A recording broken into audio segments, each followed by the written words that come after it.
मदेसी में वाक़िया कंदासी मदेसी में वाड़ी पुलिस तरफा गुजे इतलात कार्रवाई करे कतल ऐं फौजे केस में मुलविस जवाबदार के क्लाशन कॉफ समेत गिरफ्तार करण की दावा कई वई आहे। पुलिस मौजूब कार्रवाई करे कतल ऐं फौजे केस में घुर्बल जवाबदार सहीर पलवसी महर के क्लाशन कॉफ समेत गिरफ्तार कयो वियो आहे। पुलिस जो चवण आहे त गिरफ्तार थियल जवाबदार ते केस दाख़िल आहिनि। केस गुजे इतलात लिंक रोड ते कार्रवाई करे गिरफ्तार कयो वियो आहे। मदेची में वाक़िया आगा कई पिया। मदेची में माड़ी पुलिस तरफा गुजे इतलात कार्रवाई करे कतल ऐं फौजे केस में मुलविस जवाबदार के क्लाशन कॉफ समेत गिरफ्तार करण की दावा कई वई आहे।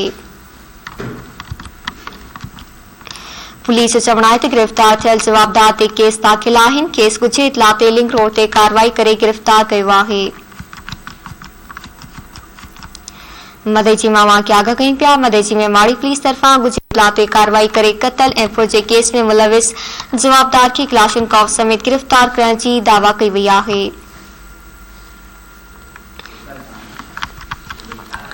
ब्रेकिंग न्यूज़ अवां सां शेयर कई पिया। मदेची में माड़ी पुलिस तरफा गुजे इतलात कार्रवाई करे कतल ऐं फौजे केस में मुलविस जवाबदार के क्लाशन कॉफ समेत गिरफ्तार करण की दावा कई वई आहे। तफ़सील मालूम कंदासीं मदेची मां तौहीद विरोही का। जी तौहीद अपडेट कजो। मदेची में जो माड़ी पुलिस तरफा गुजे इतलात कार्रवाई करे कतल ऐं फौजे केस में मुलविस जवाबदार के क्लाशन को समेत गिरफ्तार करण की दावा कई है।